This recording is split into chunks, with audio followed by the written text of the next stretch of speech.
what's up? It's Sean Baligian. What up? This is Joique Bell here on the Baligian and Bell Show. Make sure you check us out on the Woodward Sports Network.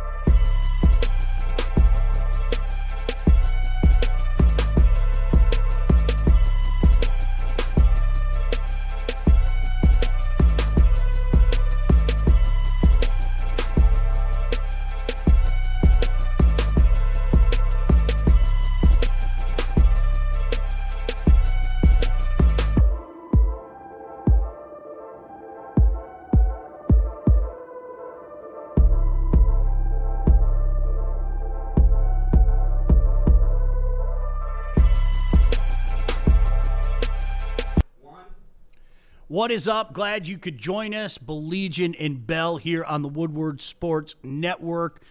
He's Joique Bell, if you couldn't figure that out. I'm Sean Baligian. It's Thursday, so what are we doing on Thursday, Joique? You know what?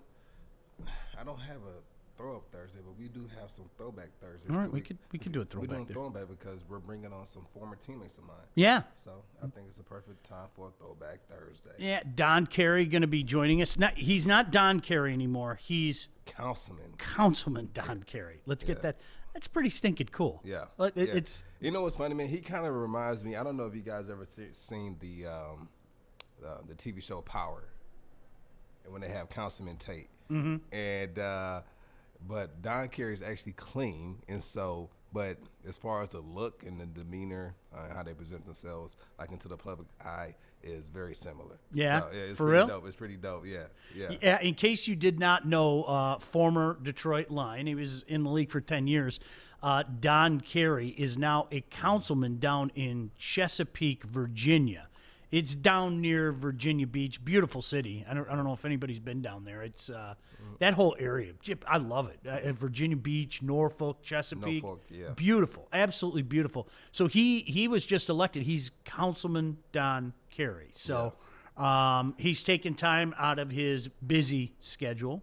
And I was telling you, lots of things to get into today. Darren McCarty's going to join us. Scott Bischoff is going to be in here talking some NFL draft and what's going on around the NFL. Scott and I are going to be doing a draft show starting next week, as a matter of fact, just a 1-hour draft show where we get to pick his brain. And, you know, he's a scout. He knows what's going on.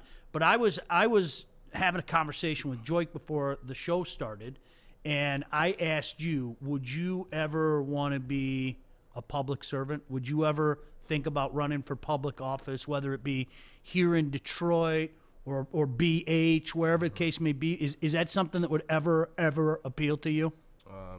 It's been brought to me, but I haven't really sat down and thought about it. I don't think I'm in that point right now where I want to, set everything aside and go into politics. Yeah, you got to dive in, dude. You got to dive in.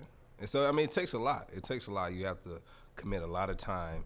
And when you're dealing with dealing with the community, and that's your full-time gig, I think you need to be able to make time for it. I think now I just wouldn't have the time to, give my peak performance in that category. You'd be great at it. I mean, all jokes aside, I mean, you'll be great at it too, because I know it's been brought to you. It has, actually. Isn't that funny? Yeah. Like some people in my community are like, would you have any interest in it? And I was like, no, I wouldn't. No, it doesn't appeal to me. Just doesn't. I think because my mother just got accepted into the board of commissioners back in our hometown. Oh, God bless her. Yeah, That's awesome. So she likes that type of stuff, right? She likes that type of stuff. And I do so much work in business in the area, I feel like it'll just be a conflict of interest. Yeah, no, I get it. Yeah. I get it. I mean, there's ways around it where it'll be time to vote on something that I'm doing in the community. I would just withdraw my vote, but sometimes you might need that deciding. I mean, it's weird, so I have to look into it a little bit more. You could always be an actor, too. I could be an actor, right? You are an actor as far as I'm concerned. Did you like that segue? All right, come on. One take Drake. Little credit for that. One take Drake. Yeah, that's one great. Take Drake. That's how it's. Hey, Art did pretty good with his, but I heard he had to do it like 12, 13 times.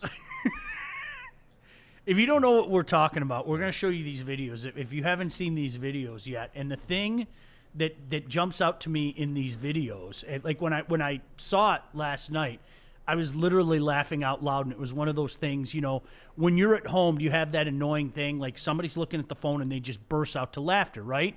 And so my wife and my daughter are kind of looking at me like, okay, seriously, what's wrong? And I go, you guys got to watch these videos. Oh, so they sent you the videos last night? Yeah, check this out. Here you go. Hey.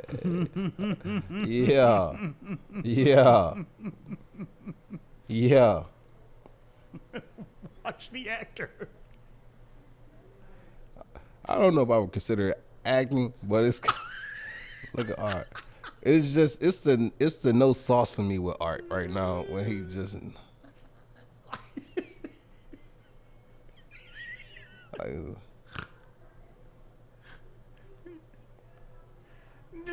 Corey with a K.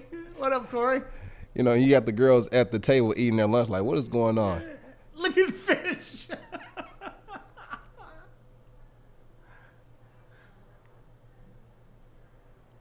Joey. Look at the look on Joique's face.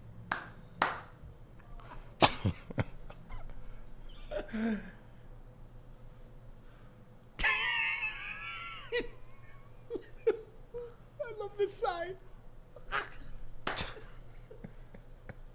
That's pretty good. If you guys didn't see those videos, they're all over the social medias now and everything. I thought Mac and Joique both sold it. So it was great, you know, because like I said, Joique, seriously, I'm sitting at home yesterday and I just burst into laughter. My wife and daughter are like, okay, he finally snapped. This is the moment. Yeah. I was like, no, this is why I'm laughing. I showed them the video. So, you know, the cool thing is they're both laughing, you know? So I think people get, you know, what it's all about. That was outstanding. Good stuff. It was good stuff, honestly. It was funny. So we finished our segment yesterday, and I was taking care of some business with Jesse in the back, and then I get stick. Hey, Drake, we want to shoot this video with you real quick. And tell us what you think about it. And they gave us an idea, and we kind of brainstormed, and we came up with this type of, this type of video. And I think it was the best video to do, considering what they had in mind. They wanted me to do like something else. I'm like, no, I think it'd be better to do it this way, you know? Yeah. And so it was pretty dope. It was fun. Yeah. You know what? And that's the thing. Like, it's almost like Fish always walks around with a camera to kind of, you know, detail some of the behind the scene things. There's always something going on here. It's amazing. Like even when we're off the show, that's what people don't understand. It's like, you know, Joique has to go take care of some business. For me, yesterday, we did our smoke show. We had some steaks and everything, which was fun. You'll be able to see that very shortly. We'll get it out on all the podcasts and everything. But that's just, it's kind of the cool vibe about being here. You know what I mean? I mean, everybody's kind of working, but everybody's, at the same time, it's almost like everybody's chilling, you know? I mean, and that's the bet. To me, that's a culture thing. That's it's a cool culture thing. I'm going to tell you what type of place this is. You'll get stuck here. I'll get stuck here for about 2 or 3 hours after the segment, handling other stuff and just shooting the bull with everybody else. And, you know, you come here, it's great energy, it's great people, and I really enjoy it. The only time I'm, like, ready to get out of here is, like, when this show is over and, like, I'm just up to here with Art. So I be trying to fly out. But I go out there and I run into people, and they make me stay. They pull me back in. Darren said, Sean, you have to do play-by-play commentating on people doing normal things around the office. Oh, that's pretty funny. Yeah, I could do that. I'll let you do it this morning. You can say good morning to Grammy Whammy. Grammy Whammy, always a pleasure. So glad you can join us on this beautiful day for football. There we go. We are. I'll go Don Cherry on you. Down at Tom Adams Field, getting ready to drop the puck. You kids out there, take a look at Dylan Larkin wearing the C tonight. Put her there, Waterford's own. We love you. It's Don Cherry, baby. Come on, all day. You know what though? Art, that never gets old, does it? No, but the thing is I love your reaction to him. Like you're just looking at him like he had that in him. Like it's just so. I never would have expected you would have that impersonation. It's just it's classic. And it's just the thumb. You got to get the thumb. Dude, you know what? I never heard him commentate a game before, but I know exactly what he sounds like when you do it. I love it. Yeah, you put the hands up. There's 3 things. There's listen. Then you have to drop. You kids out there, and then you have to drop the thumb. Those are the three things. You want Don Cherry? Those are the three things you do. Listen, like he's at the pulpit. He's getting ready to deliver the sermon, right? It's Sunday morning, and he's giving you the sermon, and then he always has to give a message to the kids. Listen, kids, you want to play football the right way? You watch the film of this guy. Okay, check out this video. His whole team gives up on this play down in, I don't know, India or whatever it is. And look at this guy running all the way down the field. That's the way we do it in Benton Harbor. Yeah, I mean, seriously, that's the way you doing it. That's exactly it. It's I'm gonna get that voice before the end of the before this show is over. I'm gonna get that voice, and I'm gonna do a whole segment just like that. I swear. I swear. Yeah. So lots of things going on. Hey, what do you make of the James Harden thing? I mean, it was going to happen. I mean, we were just getting, they were getting to the end. And all that. I saw a funny picture on Twitter. Somebody said James Harden once he gets to the Nets, and it showed a guy taking off a fat suit, like to reveal. No. I mean, look, he's you can't call him. He's a little. How would you describe it, Joique? He got a little. He got old man body. Old man body. Old man body. Right. He got old man. He here. Has a dad bod. Yeah. Yeah. So it was funny. So I saw something else on the internet where we talked about if James Harden goes to the Nets, this is what the offense is going to be. So it was Kevin Durant bringing the ball down court.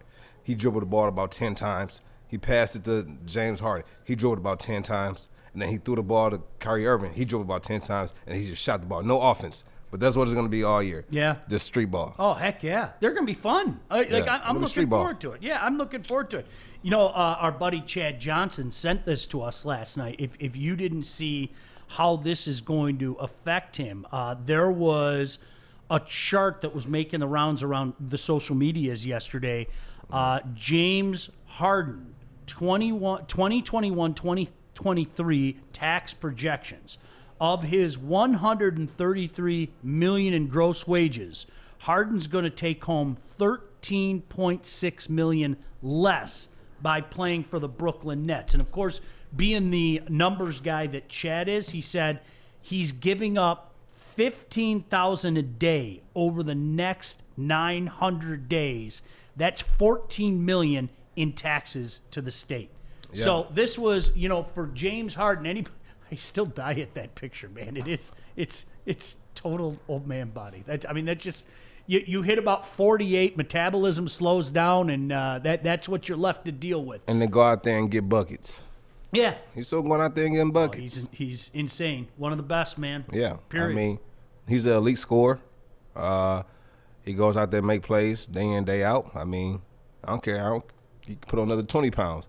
You keep balling like that. Now, the thing is, when you're doing that to your body, like Brandon Graham said, it'll catch up to you. Yep. You'll start moving a little bit slower.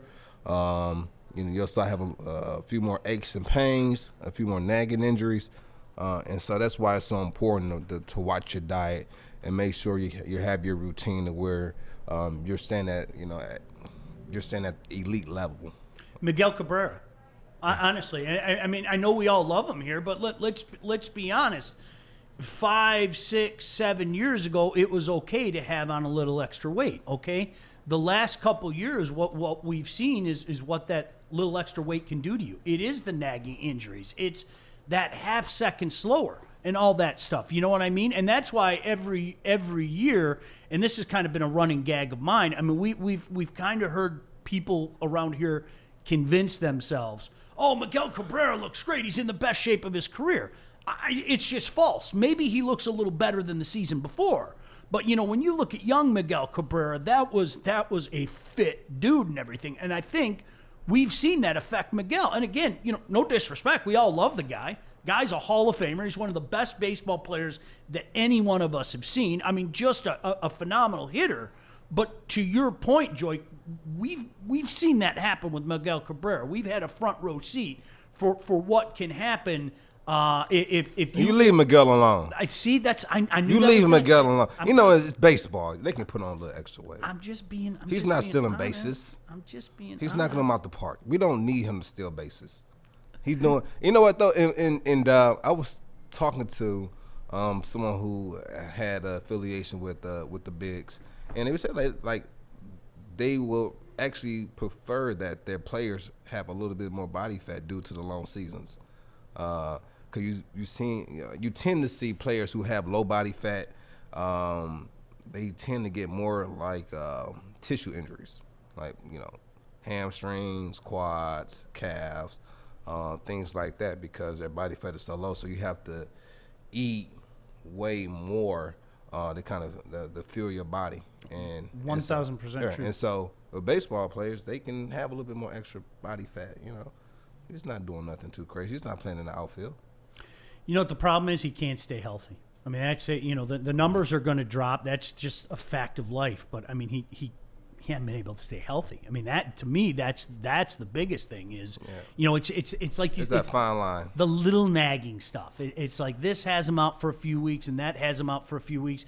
And I don't care what anybody says at all.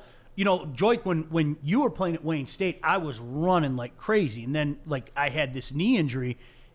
And everything is like connected. There's no other way to say it. I mean, you know better than anybody being a professional athlete, but it's like, okay, I hurt my knee, then my hamstring went bad, then my Achilles went bad. Yeah. It was like one after one. I'm going, somebody give me a gosh damn break here. You know what I mean? But that's kind of the reality of getting older. But that's where the post practice rehabilitation stuff comes in at the post. We just call it post practice, and then you got pre practice. Like, what are you doing before you run, and what are you doing after you run? Yeah. Right?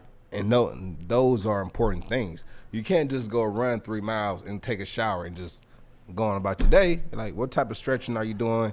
What type of soft tissue work are you doing? Are you doing any cold tub?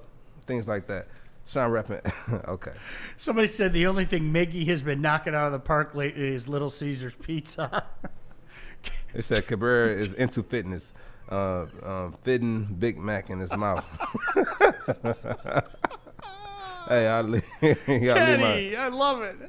I don't care if those dang Big Macs are so darn good. I haven't had. Really? Oh, I haven't had a Big Mac in ages. I love them. I'm totally unapologetic Big Mac. You know what though? fan. I'm gonna take you down. I'm gonna get you a vegan burger. I think it's called the Big. I think it's called like the Big Mac, but it's like a vegan version of the Big Mac. It's right downtown. It's really? like it's a vegan restaurant. It's like a I'm vegan. willing to try it. It's like a vegan coney. My mom snuck one in on me many years ago because she knows what a carnivore I am. She snuck one in on me years ago, and I knew first bite it wasn't a burger. Like no joke. I knew first bite. It didn't mean that I didn't like it. It was a good burger. It was. Now, listen, would I rather have a meat burger? Of course I would. Yeah, I mean, but it would, to all the people out there, and I know some of my meat friends are out there are probably going, that's heresy, Baligian. We're kicking you out of the club. It wasn't bad. It's not my cup of tea. I mean, if you put a big burger in front of me or the big vegan style, whatever you call it, in front of me, of course I'm going to pay. But if I'm being brutally honest, the burger that I had, it wasn't bad. No, it wasn't bad at all. No, not at all. Nothing replaces not terrible. Big juicy thing. So, and they said, speaking of giving up, all right, on unhealthy foods, they said, how long do you think before Harden give up on Brooklyn? I don't know, man. You think he goes through this year? Because, I mean, we've seen this type of trio before. Yeah. But instead of Kyrie, it was Westbrook. Yeah. It still didn't work. I don't know. If they have success, especially there, can't that become intoxicating? You know what I mean? If they have success in the New York area and people start going, nuts over what's going on, I don't know. Isn't that intoxicating? I don't know. I mean, but don't know. Look at Toronto. I mean, Toronto won a championship, and I think people thought, well, that'll make Kawhi stay, and he was adamant it was time to go. It was time to move on someplace else and everything. But I don't know. New York's bigger. There are some people that like it. There are some people that don't like it. I'm not going to mention a name, but I know a guy that had the opportunity to go to New York, and he said it was cool for about 10 minutes. And he goes, and then you're besieged by, reporters and people. Everybody knows where you are everywhere you go. And I think you and I talked about this. I'm not a big city person. I just don't like it. I didn't like New York City at all. Let's see how it goes, right? Because the thing that I'm looking towards is them having that big man. And if Jordan can stay healthy, if DeAndre Jordan can stay healthy and continue to play at a high level, I think they may have an opportunity. Yeah. But you have to have that big man that is an impact, and you have to have like that pure shooter. I don't know if they have that pure shooter, like just from behind the arc. That's what's interesting for all the talk, and I've been one of those guys that has talked about it, about the super teams, and every year only 2 or 3 teams have a chance to win and everything. Is there more parity in the NBA than we give credit to? Because, let's face it, that was kind of the routine for a while, whether it be the guys getting together down in Miami, then it was Golden State, then. But you got to think, look at every team you just mentioned, Miami, Golden State, they all have pure shooters. And they don't win without those pure shooters. They don't win without Ray Allen, right? They don't. Golden State, they don't win without Clay and without Curry. Well, they don't win without those guys. Huge. Right? Yeah. And you see how not having those shooters for Golden State, how it affected them. And then they also didn't have KD, right? And KD was out. He tried to come back. And so, like, the pure shooters have really changed the way the game is played, Undoubtedly. Yeah. It's only 2 players I've ever watched that when they shot the ball, I would be shocked if they missed. Is Curry and Clay. Like when they shoot the ball, it's just like I know it's going in. And they miss. I'm like, they missed that. And there's not too many shooters out there like that. Steph Curry, I don't want to say single-handedly. How about nearly single-handedly changed the way the NBA's played? I won't hear any argument otherwise. It is. They changed the game. 1,000%. They changed the game. 1,000%. A guy that can be that effective behind the arc, hand in his face, he can not only run off picks, but he can also create his own shots. And that's very rare in this league to be that pure of a shooter and that good of creating your own shot, creating space. And Rip was a good shooter, and we had him on Tuesday. But I think he was very good coming off of picks. Absolutely. I don't think he could create his own. I can see it in my head. Even you saying that, I can see it in my head. You can see it. And he was great coming off screens, coming off picks. And but as far as him creating his own shots, I don't think he had that ability that like Steph Curry has. Yeah. It's interesting. Steve has mentioned Joe Harris a couple times. Joe Harris is lights out. They're intriguing to me. They're like right now. They're intriguing to me. Like I'll put it this way. I'll be more apt to watch them if the opportunity presents itself. And sometimes people do that. It's interesting. Fish and I were talking about with the NHL starting last night. There are certain games that you're always going to watch, whether it be the Red Wings, whether it be the Canadians, the Maple Leafs, whatever the case may be. But sometimes like a team catches your eye and you're like, I kind of like watching this team. I like the vibe that they have going on with this team. And the Nets are going to be one of those teams. Like when I see the Nets on now, it's like, okay, cool, I'm watching this game. If the Pistons aren't on, of course. That's always kind of my mindset. But I'm going to be intrigued to see how it works. I am. This should be fun. Somebody said Larry Bird was the previous generation Steph. Bird was an assassin from the arc. My personal opinion, and Joique, you probably don't remember Larry Legend in his prime or anything. In my mind, Scott, for guys like you and I think everybody knew how great Larry Bird was when he played, but since he's retired, he turned into Larry Legend. The videos, of him trash talking and him stealing guys' souls. Yeah, one of my favorite videos. I do this all the time with my stealing souls. That's your thing. He does. But he stole you. All right? That video, and you can find it on YouTube. Larry Bird walks into the room at the 3-point competition. He have all these gazillionaires are in the room. Okay, all these professional players are in the room. He made his shots. And then he said what? Well, first he said he walked in the room and goes, "Who's finishing second?" Like already your soul's kind of trembling inside. And then that last shot that he hit, he the ball isn't even at its apex in the air, and he's going like this, walking away. And a second later, it goes in the hoop. At that point in time, like it's like, here, Mr. Bird, here's my soul. It doesn't belong to me anymore. I mean, it's just, I mean, really, that's the coolest thing about Larry. He was doing that stuff in an era where people didn't do that stuff, you know? Right. I mean, Joique, think about that. You're running in the end zone. You're 5 yards away, and you're already going like this. They were doing that in that era, putting up the hands. Not I mean, Babe Ruth was doing calling it, the shot. Calling the shot. Yeah, calling the shot. It was a little bit of arrogance back then in the day. But I think at that time, did Babe Ruth have the most strikeouts or something something like that, along with home runs? Like had the most strikeouts in MLB history? Yeah, he may have.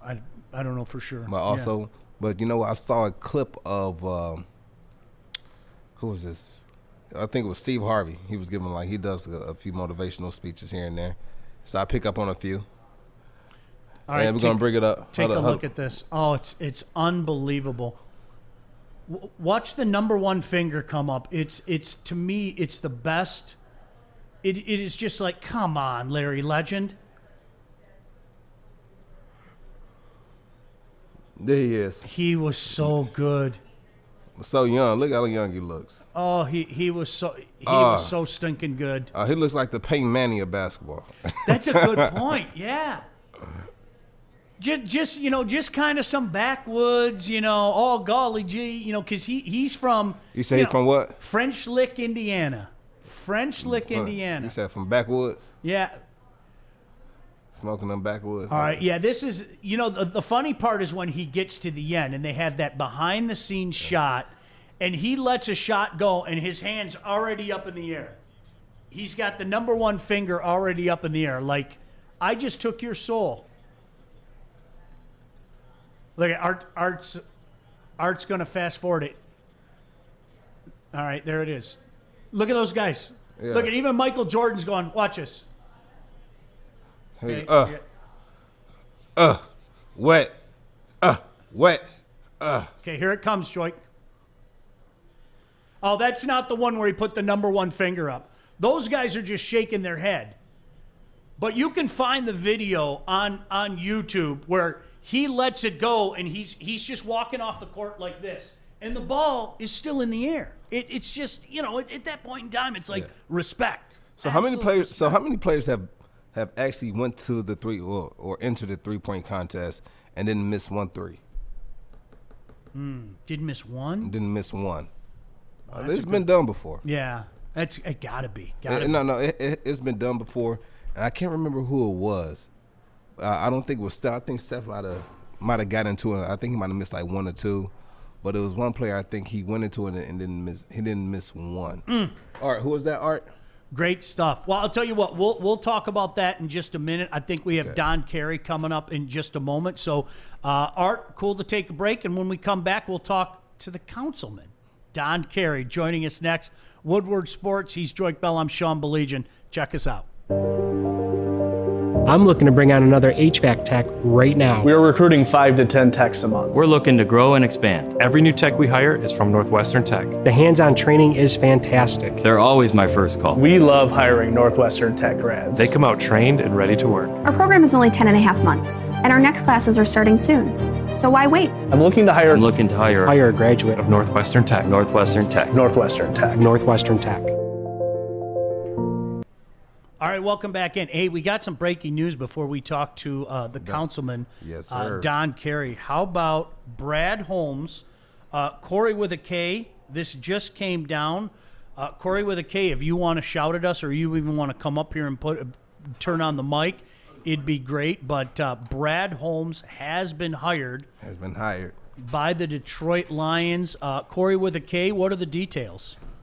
Well, right now what the details are is they're saying it's a 5-year deal, and they just really moved quickly. Yesterday he came in for his second interview, and they just tried to wrap him up quickly. They already lost 2 candidates of their 12 over the 12 they interviewed. They interviewed, I want to say his name, Fontenot with the Saints. Mm-hmm. He's going elsewhere, and George Patton, he left the Vikings to go to take the Broncos GM job. So just want to run in here and tell you guys real quick. As I get more news, I'll go ahead and shout it over to you guys. Yeah, make sure you pop back in. So Brad Holmes gets the gig. Now, Everybody go follow Corey C. Woods. That's Corey with a K. With a K. With a K. With a K. Yeah, go follow him on Instagram and on Facebook. He's another guy. He doesn't. By the way, Rich said give Art some props for the video. Well done, Art. Well done getting Larry Legend up there. And like I said, if you want to find the video with the number one finger, it's on YouTube. It's just hysterical. Joique, Corey with a K, doesn't sleep. We've said this before. He's always on top of things. So if you want to, make sure that you're keeping in touch with things. Follow Corey with a K, Corey C. Woods on Twitter. He's always popping things. What do you got? Corey E. Woods. Oh, Corey with an E. Oh, yeah, Corey E. Woods. Corey with an E. Corey E. Woods. With a K. Corey with a K. E. Woods. Woods. All right. Fantastic. Good stuff. So we'll wait and see how it plays itself out. I'm interested in, now there's one more hire to happen, obviously. Right. And do you think they let him bring in his own guy or is it going to be a collective? He better be part of the conversation now. Yeah. The arranged marriage stuff, I do have questions about the arranged marriage, like we talked about. You know what? It's sometimes funny. it works. You know what's funny? They did a study on that, on arranged marriages, and then on people who are able to choose their spouse, right? And they said within the first 3 to 5 years, they did a poll to see who was happier, and the arranged marriage people were happier. And then they did another one for 25, 30 years down the road, and then it was still arranged marriages were happier. Yeah. Yeah. It's kind of it's weird. Yeah. It's I told you it was a comedian and he was from India, but but he moved here and his parents had an arranged marriage. So he said, "Dad, how did you meet Mom?" He said, "Well, we talked about 30 minutes and then we got married a week later." I said, "Wait, what?" He said that's a story how you met my mom. So it's kind of funny. Wasn't there a TV show like that? How I Met Your Mom? I don't know. I know they have like 90 Day Fiance or something like that. Yeah. Or is it 30 Day or 90 Day Fiance? Something weird. No, it's interesting. I always go back, and I know it's the old school, but Bill Parcells' comment when he was in New England, and he had the tiff with Robert Kraft, and he said, "Why would you hire me to do all your cooking, and then I'm not allowed to buy the ingredients for it?" Right. So interesting. All right, as we mentioned, it's not every day you get to talk to a councilman. Not every day. But this guy is a councilman. Councilman Don Carey, kindly joining us here on the Baligian and Bell Show. And first of all, Councilman Carey, appreciate you taking the time to chat with us today. How are you, sir? Hey, I'm doing well. How y'all doing today? What's up, Joique? Good to see you, bro. Hey, what's up? Man, it's good to see you too, bro. It's funny, right? So you call him, right, Councilman Don Carey, but when we played together, his name for the whole team, you just called him DC. DC. He was a man. He was a man.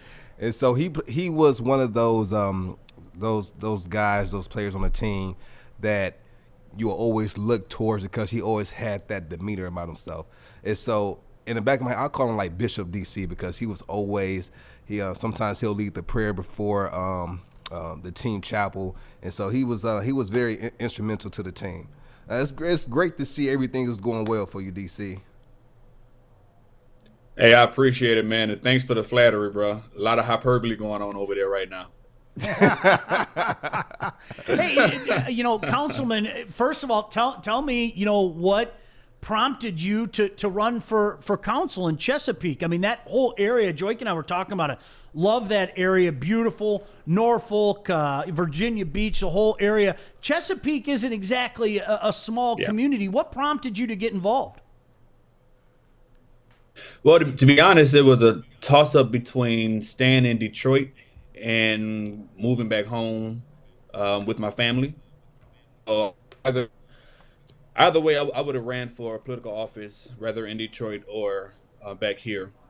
I don't think it's a surprise to anybody. Joique can tell you, I've been extremely involved in the community throughout my NFL career and continued to do so once I retired. So the next logical step, at least for me, was to run for a city council seat.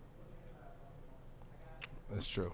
And just to kind of confirm what he's talking about, I remember you used to work with elementary here, and you guys would like provide like laptops or computers for a literacy program. Yeah. Because that was very important to you. He would even come down for my Yep. football camps, even if he had a busy schedule. He'll, I'll get him a driver. He'll come down. He'll support my camp, and then come right back up the same day. I mean, he's always been involved with the community. So it didn't. I wasn't shocked when he ran for it. I think it fits him well. I think it fits who he is as a man. And a question for you real quick. As players, right, and especially playing at the highest level of what we love to do of our craft, they always tell you that if you can make it to the NFL, you can make it doing just about anything. Now, what was the biggest transition going from NFL Don Carey, the football player, to Don Carey running for office? What was the biggest transition for you? The transition was kind of scaling back the intensity, right? So, the NFL is all about production. Get your job done, do your job, or you won't be here very long. So things happen at, breakneck speeds. You have to be able to take in a lot of information and do them as if you've been doing it for 10 years, as you know, Joique. And in the real world, life doesn't work that way. Things are a lot slower. Here, things take time to develop. So the intensity that I would bring to the NFL, I was bringing to the political sphere, or I was bringing to life outside of football. But that kind of rubbed a lot of people the wrong way, because most individuals don't operate on that level of intensity. So kind of learning when to choose to be that intense individual, to demand things as if I was in the NFL, and when not to, that's probably been the biggest transition. But I will tell you, though, having that mindset of, going into, an April off season, like, as you would know, preparing my body for an NFL season in September, I took a lot of those same principles and applied it to, the political sphere and running the race. And it boded very well for us. I mean, we were the #1 vote getter in the state for a spring election, got the most votes in city history for city of Chesapeake. So we did pretty well for ourselves. Pretty well, huh? Setting records and did pretty well. I did okay. That's the type of guy he is. Yeah. But how's the family? How's the little ones? Oh, man, growing. We have 3 now. So our oldest son, Victor, is 5. Our daughter, Amelia, is 3. And we have a 4-month-old named Asher. So we're doing well, man. Wife is doing well. She's passed the bar in Virginia, so she's practicing law here. So we're blessed. Good. You know what, though? Just success written all over him. He has a strong backbone right there. Next question for you. Now, we know that you are doing a lot of different things, and a lot of people don't know this, and a lot of people do, but you also wrote a book called Not That I'm Better Than You. And it talks about the book. It's a good book. It actually talks about his childhood, about how his father was into drugs at an early age, and just got released, last year or year before? Yeah. Yeah, and it was amazing because his dad, his father comes home, and he gets to witness his son win this. I know he's very proud of you. How does that make you feel? When my dad got out of jail, my oldest son and I, we actually drove up to get him, and he this for months before it's time for him to move on to his next steps. But the purpose of the book was to show, middle school, high school kids that what popular culture tells you success looks like is just dead wrong, right? And in order to get to whatever level of success you're looking for, you have to be very intentional. You have to have a stick-to-itiveness. You have to grind harder than you ever did before in order to make it. And I was blessed to have a bunch of teammates come in to give some keys that they've had to success. And it's overall an inspirational book. I wanted to put inspiration on every single page, whether that was stories from my life, stories from other individuals' lives, interesting quotes from books that I've read over the years, all kind of things. Yeah. Speaking of inspiration, I think one thing that you two have in common is you didn't go to those traditional NFL producing schools. Joique, of course, at Wayne State, you at Norfolk State. You end up taking in the 6th round, Don, and end up 10 years in the career. Tell me about your time at Norfolk State. Was it one of those? Was it in the back of your head that maybe I could go to the NFL, or was there a time that you wondered, are guys going to see me? I'm a firm believer if you can play, they're going to find you. But tell me what your mindset was when you were playing down in Norfolk. Sure. So when I was at Norfolk State, and to be honest, my first exposure, I think, to any real scouts was my junior year when we played against Rutgers, and they had a future 1st-round draft pick, Kenny Britt. They had Taekwon Underwood. They had Ray Rice. And the thing that really helped me out is I came to play that day, right? So I was matched up with Kenny Britt. Wherever he went, I went. It resulted in 0 catches, 0 yards when I was guarding him. And that's when scouts were like, okay, we need to look into this kid. And it helped that I was extremely productive where I was, as was Joique. Joique was extremely productive where he was, and that allowed his skill set to shine, and then you can see how that would translate to the NFL. Good stuff. I'll tell you what, Don might not know this. I remember Martin Mayhew talking him up something fierce. Like after he was drafted, right. I was in the draft room that day, and like when somebody asked him about Don, like he beamed. He got this smile on his face. He's like, I think you guys are going to like this guy. Yeah. I think 10 years in the league would prove that. Don Carey kind enough to join us. Yeah, for sure. And real quick. Yeah, I remember I actually interviewed with the Detroit Lions, and it was Martin was there and a couple other guys, and we had a really, really good conversation. I keep up with him even to this day. For sure. You know what? And Martin is one of those guys, like, he gets it, right? He gets it. And I love coming here. He was actually the guy who brought me to the Lions, right? In 2011. He did the research. He got me here. And real quick, now, a lot of people might not know this, but he also has some roots here in Michigan, Grand Rapids. And so he was here in Grand Rapids. How long were you in Grand Rapids before you moved? Until I was 14. To his 14. So I lived in Grand Rapids, and then my mother married a retired military veteran who lived in Virginia, and he moved us down to Virginia December 14, 2001. I remember the day. Never forget it. His brother played at GVSU, if I'm not mistaken, right, Don? Your brother was a Laker at Grand Valley. Yeah.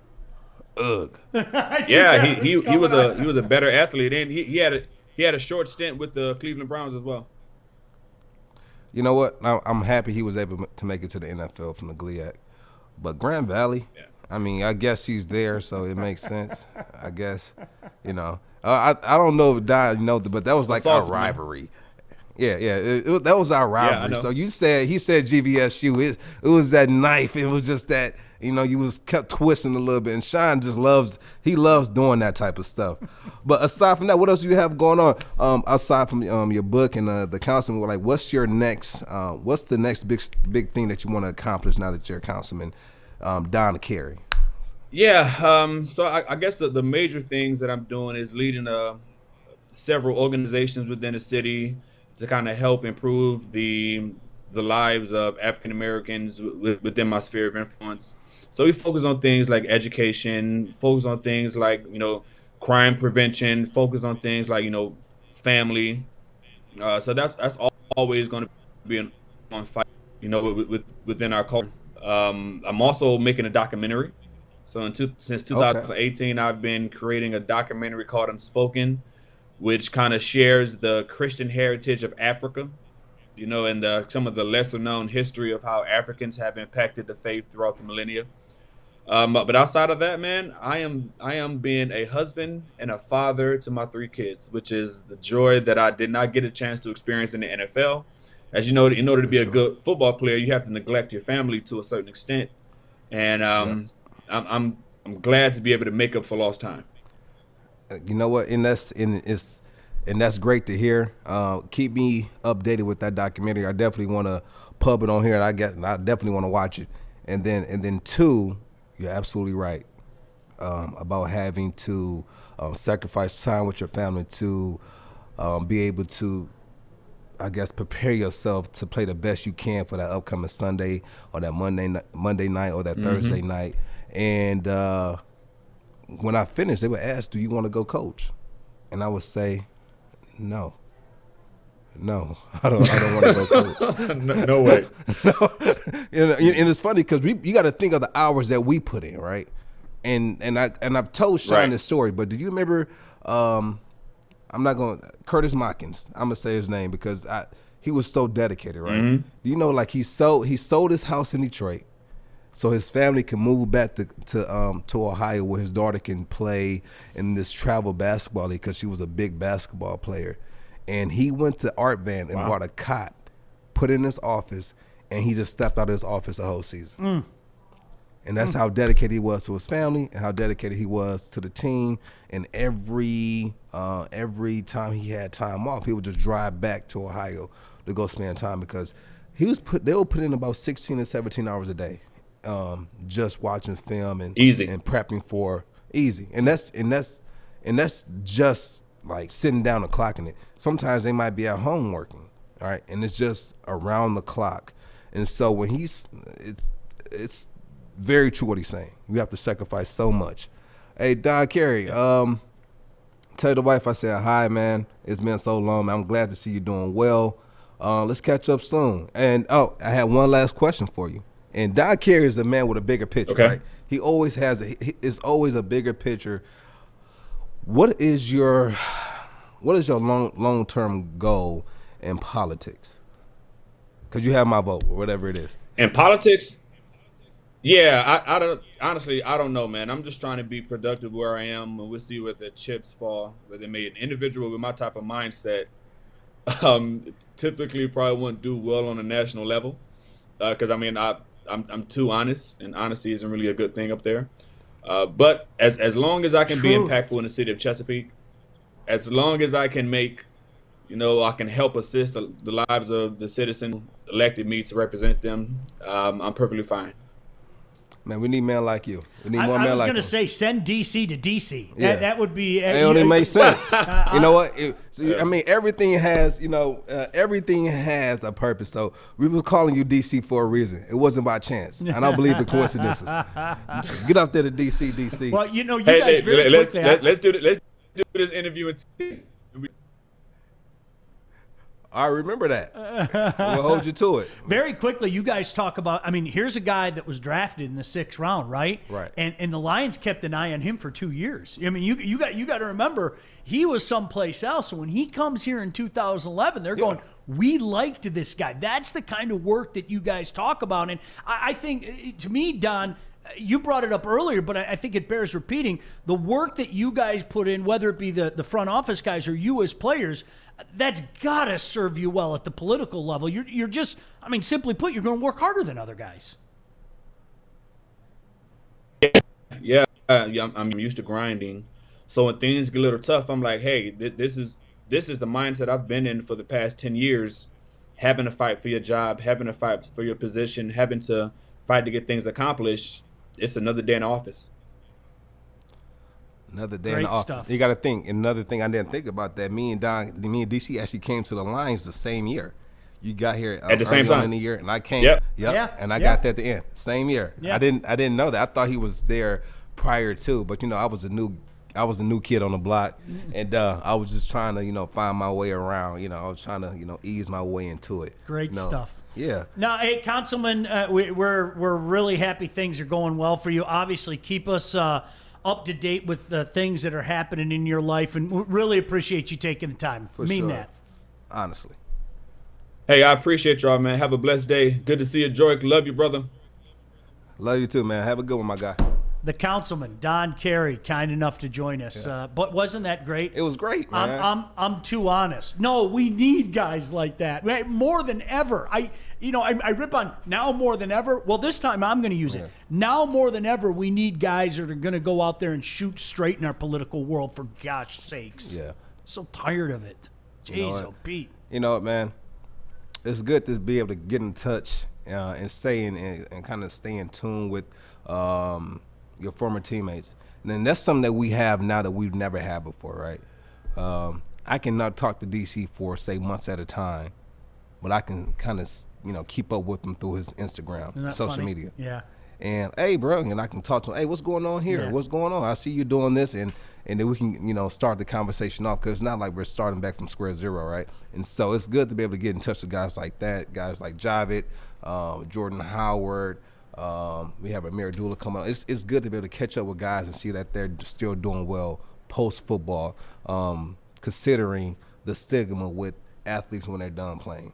So, what's interesting? A lot of chatter about the Lions hiring Brad Holmes as their general manager. In case you missed it, Corey with a K told us that about a half hour ago here on Woodward Sports. And it's interesting because I think a lot of times a name or, I use the term all the time, sexy, okay? Is Brad Holmes sexy? Do people know who Brad Holmes is? I think unless you're a big fan, you have no idea who he is. But let me try to say this best I can. When a guy has a reputation of a brilliant young man, and he's compared to Ozzie Newsome, okay, I'm in. Count me in. And quite frankly, what the Lions desperately need, and again, I don't know how Brad Holmes is going to do here. Okay, I'm not going to sit here and write any checks. I'm not. But what I am going to say is what the Lions desperately need here is a guy like Brad Holmes, a guy that has extensive background in scouting at the collegiate level. And that was one of my big, and again, Joique, I hate to be condescending when I say this. Sometimes people get caught up on the sexy name, okay? They get caught up on the sexy name. And I'll give you an example. Louis Riddick is unbelievable on television. He's great on television. Right. I love what he says. I love his mindset about football. Louis Riddick, did not do a good job as a director of pro personnel. Period. End of story. There's a reason why he's been out of the league for 8 years. Okay. B, he wasn't the college scouting director. You know what I mean? Right. Yeah, he was a pro personnel guy, and if you go back and look at some of the guys that they brought into Philly with that quote unquote dream team in 2011, and Joique, you have a little background with that, they fell flat on their face. Now, again, Louis Riddick is great as a broadcaster, but I think people fell in love with hearing Louis Riddick pontificate on television because he's fantastic. Now, you compare that to a guy like Brad Holmes, okay? Listen, I don't know about Brad Holmes other than what I've read. I'm not going to sit here and say, you should love Brad Holmes. What's wrong with you? I don't know anything about him. But what I do know is this. People speak very highly of him. People call him, again, a young Ozzie Newsome, which is good enough for me. And guys, the Lions need to draft better. Newsflash, breaking news, the Lions need to draft better. And where do you draft from? You got it, man. That's what I'm taught. This is a college scouting director. I mean, now again, let me reiterate. I am not sitting here saying that Brad Holmes is the be-all, end-all. But I think people wanted some sizzle, some sexy with this hire. And I'll tell you what, my vantage point, give me Brad Holmes over Louis Riddick every single day. And twice on Sundays. I got no problem saying that. A guy who didn't do all that well as a pro personnel guy versus a guy who was a scouting director, I'll take the scouting director. I'll feel really happy about that because you don't build teams through free agency. You build teams through the draft. You have to take advantage of the draft, man. You're true. And so, and that's probably something that went into the hiring process as far as what was his vision? Mm-hmm. What are you looking for?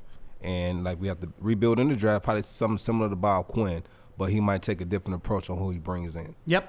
Scott said if being as a broadcaster meant you could be good at running a team, then Romo would be running the Cowboys and Herb Street would be an AD.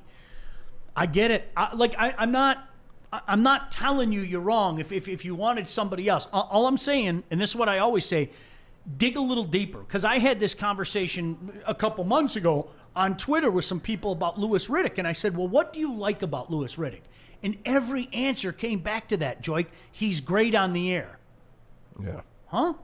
That doesn't mean he should be my general manager. That doesn't mean that he should be running, our draft department and everything. Scott Bischoff is going to be in a couple minutes to talk about this very thing because obviously he's a scout. He's involved Is he coming in today? Yeah, he's coming in. He should be here anytime, as a matter of fact. Look at that. Yeah, so so many surprises. Yeah, so Scott's going to come in. I'll ask him his take on Brad Holmes. Again, guys, I promised myself a long time ago in this business, I'm not going to stand in front of you and talk about something and act like I don't know about Brad Holmes. You know what it is, The only though? thing I know is what I read. You know, me either. But at the same time, it's guys like that who come in that can be the biggest impact to organizations like this. Yep. Right? Yep. Like, just like players, Yep. no-name players. People like Don Carey coming in. People like Joique coming in. That's how you build a team. That's how you build a team. Period. Let's see what happens. All right, take a quick break. When we come back, we're expected to be joined by my pal, Scott Bischoff, who is a scout. Again, in case you missed it, he and I are going to be doing a weekly draft show here where we're just talking about the draft. We're going to do it once a week leading up to the draft, and then we're going to do a show the week after the draft, kind of recapping not only what the Lions did, but, you know, maybe some surprises. I'm sure he'll tell us some surprises because you know what? You got to hit on those first-round picks, but you know where you build a team? It's exactly what Joique just said. It's taking a Don Carey in the 6th round. It's taking a flyer on some kid from Wayne State, guys that can come in and produce. And the Lions hired a draft guy, a college scout today. I'm not going to shake my head about that. We'll be back. Don't go anywhere. Joique Bell, Sean Baligian right here, Woodward Sports.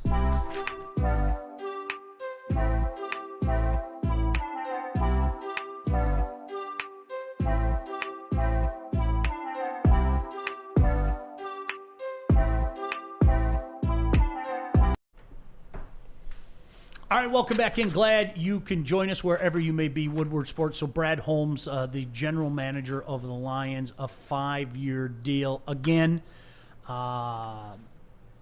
college scouting director for the Rams. I think it's imperative. Sorry. I've had this argument with people for years on the radio. I know some people, Scott and Darren and a couple guys that have listened to me for years. I've gone back and forth with people that get completely overwhelmed with, you know, we have to go sign this sexy free agent, and we have to go sign this sexy free agent.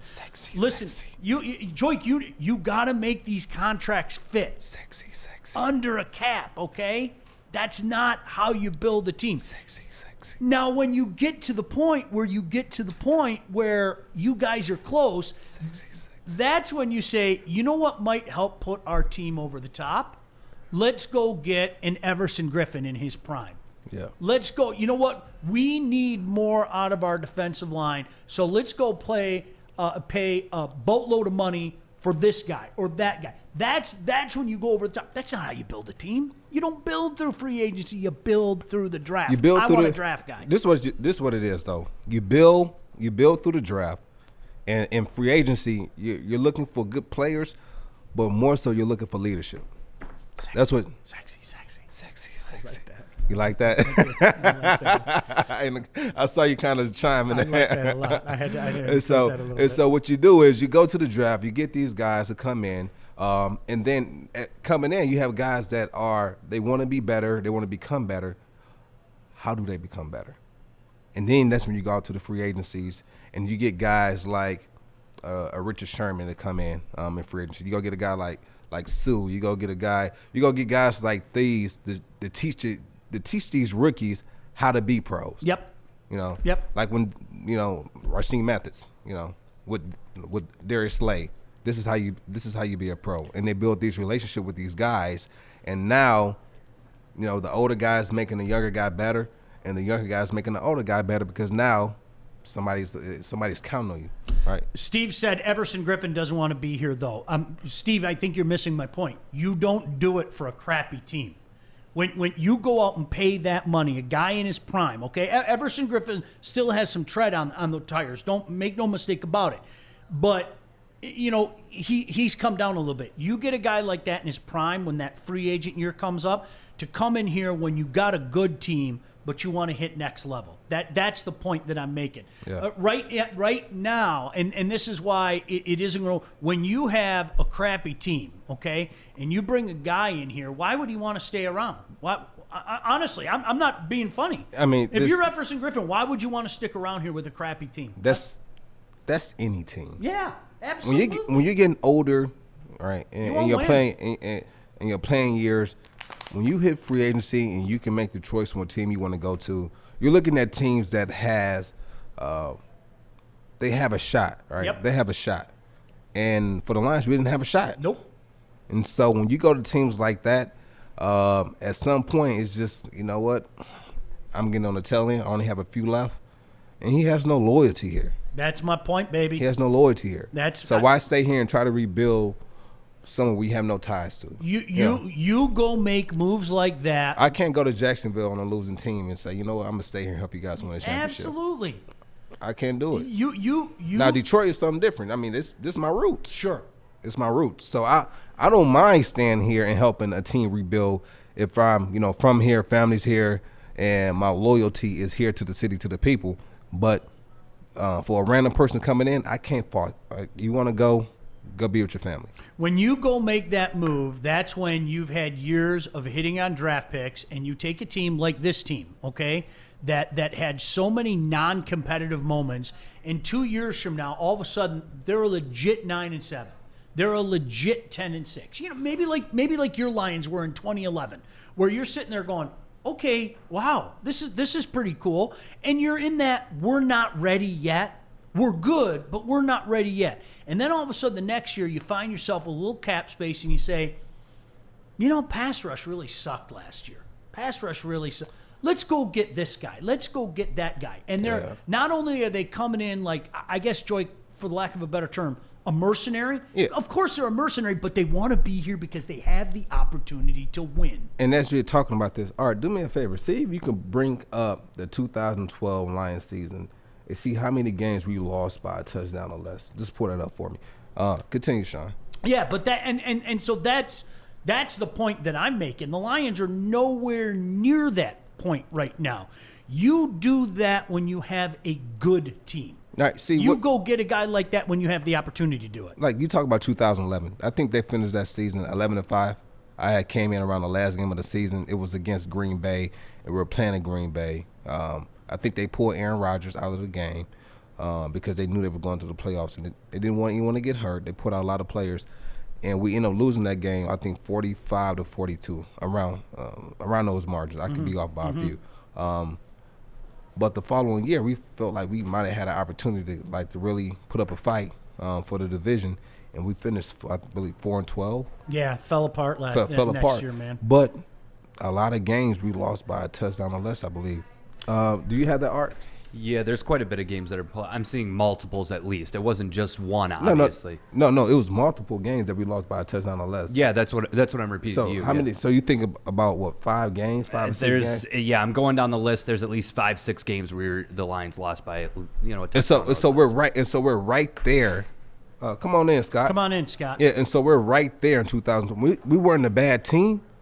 We just couldn't figure out how to close it out. Sure. In the fourth quarter. Sure. And so we had a lot of games where we might have been up, and the team came back, or we might have been down, and we couldn't quite fight our way all the way back. And so we had a lot of games where we lost by a touchdown or less, just to show you how close it is. Now, when you go, a team makes it to a playoff, all right, and say they're 11-0, no one's going to go back and say, oh, they barely won that game by 1 point. Oh, they barely won that game by 3 points. That doesn't matter. And for us, it mattered because we just couldn't pull out those wins. Yeah. No, and Steve, I think, again, no disrespect, I think you're missing my point. Steve said when a team goes out and trades for you, that team wanted you. Minnesota let him walk. I use Everson Griffin in his prime for an example because when he was in his prime, he was absolutely dominant. Everson Griffin now is less than. Don't forget, he went to Dallas first. Dallas let him go, and he came to Detroit. But my point overall is you go get a guy like that in his prime to make a good team a better team. And this franchise, pardon my language here, guys, earmuffs for the kids out there, this franchise has been so gosh damn ass backwards for so long, it's disgusting. And unfortunately, it's filtered down to the fans as well. Oh, let's go get this free agent. Let's go get that free agent. You don't win that way. You build through the draft. It's insane that, you and I, Scott, have talked about it for years. Unfortunately, we've been such a bad franchise for so long. People think that you take a Band-Aid, right? You take a Band-Aid and you don't worry, we're going to spend some money on that Band-Aid.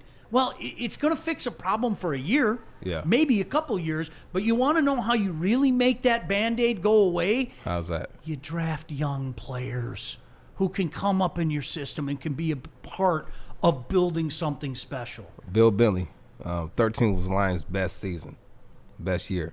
No, I'd say 14. 14. What are you talking about, Bill? It was 14. Not even close. Yeah, 14 was great. Hi, Scott. Hi.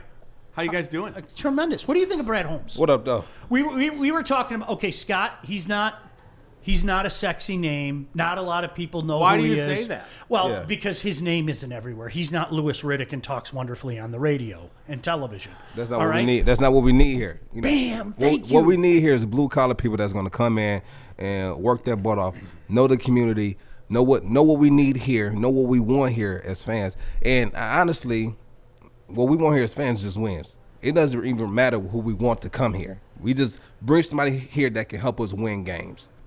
If he can help us win games, he'll be here a long time. Yeah. Yeah, I mean, I think there's some things. He'll be a hero. Yeah, statues will be made if it works, but it intrigues me that he was able to work at a place where they've had multiple coaches who are like very different mentality guys, and that they were also to utilize like a defensive mind like Greg Williams, and to bring him in and understand that we really need him to run our defense because Sean McVay's an offensive guy. And yeah, he's a 3-4 system guy, but we're skilled enough at finding talent that we can still run our 4-3 but make this work. Yeah. And to me, there's a lot of smarts that has to happen there and a lot of ego swallowing too, which is understanding like, okay, we're bringing you in and we're going to let you run the defense, but let's see how we can make this work. Is Aaron Donald a perfect fit for your scheme? No. But Aaron Donald's a stud, so let's make it work. And, you know, the combination of like Michael Brockers and Aaron Donald inside and some of what they've done, and then the aggression of what they've done in the draft to go after players, but also in free agency. Don't forget, they went and they got Brandon Cooks because they wanted to run teams off the field with that offense. Mm-hmm. And they recognized very quickly that it was not going to work, and they flipped him very quickly because it was a mistake. So, I mean, those are the things that I look at, and I think I'm intrigued that there's a recognition that you made a mistake and you're not entrenched in making that mistake worse by pretending it's not working. I mean, is there a perfect way to look at a GM hire who's not been a general manager? No. But, I mean, time will tell. I mean, that's the best way you can describe it. It's just, I think there are things that he has done that he's been a part of that intrigue me a lot. All right. You know. What was the one thing that intrigued you the most? Was it that, or? So he has been very instrumental in getting Aaron Donald to the Rams. Now, when Aaron Donald was in the draft, he was considered too small, and Martin Mayhew I don't even know if he was on Martin Mayhew's board because he was just considered too small. Mayhew liked bigger, he liked bigger defensive tackles, right? And what are you doing? Oh, my head hurt really badly all of a sudden. I had to bang my head. Jeez, get it together. Tighten up. Yeah, this is a you got to think professional operation, sir. You know what it was though. You can't do that because, in all due respect, we had the number one defensive line in all of the NFL 2014. My Sue was leaving. It was so but obvious. Scott, we didn't know he was leaving. That's exactly it. We didn't know. That's where the mistake was. Martin was. I knew. Listen, but you and I talked about this. Martin was convinced that Sue was going to stay. Okay. It was going to cripple. It was going to cripple. It was going to cripple us. Yeah. It was going to cripple us if we kept. And what I mean by cripple us is in the salary cap. You would have had 3 players taking up like over half the salary. You had Matthew Stafford, who I think he just re-upped this deal. Yep. You had Calvin, who just re-upped this deal like 2 years prior to that with the $4 million deal. And then now Sue wants to be the highest paid defensive tackle. But he would have been on a rookie deal for 4 years, 5 years. You know what I'm saying? He would have been. He would have softened the blow of how much you had to pay Calvin and how much you had to pay other players, and he would have given you significant production while being a very cheaply paid player. I want to reiterate, I'm not saying it was right, okay? I mean, when you got a player of that caliber, And hindsight is 20/20. I don't think anybody thought Aaron Donald would turn into the best player in the league, okay? No. But with that being, I'm just telling you, I know for a fact what Joique's saying. That was their mindset. Like, he really thought Ndamukong Suh was going to stay. Don't shoot the messenger. No, that's fine. In hindsight, and again, this is all hindsight mentality, it didn't work. Now, anybody looking at what Aaron Donald did as a college player thinking he was too small is, I question it. I mean, I just do. At the Senior Bowl, he was doing things to very big players who it was rare to see. It just was. There's a mentality that bigger is better, but I would tell you that if you're a 6-foot guy who's 285 pounds, you're not small, you're short. You know what I mean? If you just pair it out, you want 6'3" and 315 pounds. I get it, but 6 foot and 280 is huge. It's just short. But one of the things it is instant leverage. Yeah, he's up underneath their pads instantly. And if you ask an offensive lineman, especially a guard, what is the most difficult thing to do? And it's a guy who's super quick, who gets into your body very quickly, and you can't defend that. And all of a sudden you're on skates and you're going backwards, and there's no way to defend it. It's just too disruptive. Now, obviously, this is a level of hindsight type thinking. But your question was what intrigues me, and the fact that they targeted Aaron Donald and he's turned into what he's turned in intrigues me. The fact that they went out to get Brandon Cooks for a quarterback and then bailed on Brandon Cooks very quickly because it wasn't working with their quarterback intrigues me, that they would cut bait on a player they invested a lot of capital on. I mean, that was a mistake. But I like the idea that they moved on from it and owned it and recognized that it's better for us going forward just to not have to deal with this mistake anymore. You know what, Sean? Those kinds of things. You know what, Sean? And I think we hit on it earlier when we talked about being able to build a team from the draft, right? Yeah. You have a guy who sees Aaron Donald and sees that talent, sees what could be, right? And is very adamant on getting him to a team. And then going into free agency and getting a guy and saying, you know what? I respect that, right? I respect it. I don't think we did that here. No doubt about it. Yeah. Absolutely. Yeah, I mean, No doubt in about some ways it feels like there seems to be a year-to-year disconnect with how the Lions roster is put together. It almost feels – do you play fantasy football at all? Not at all. So fantasy football, you're drafting every year, and you're drafting a whole new team. And that's a little bit like what it's felt here for a while is we need a tight end right now. We don't have a tight end to play. Let's just draft one. Yeah, because they work out as rookies, right? I mean, we need a guard. Okay, cool. Draft one. Draft two. It takes time. So developing through the draft is really the way that you have to build your roster. Some Hi, of what Steve the Rams Eiserman. Hi, Mr. Eiserman. Some How of are you? what the Rams have done is understanding. Okay. Going crazy with the offense first stuff didn't work, so we're going to move on from Brandon Cooks, but we're going to give up a whole bunch for Jalen Ramsey because we know we can win that way. Yeah. Right? So there's an understanding of strengths, weaknesses, mistakes.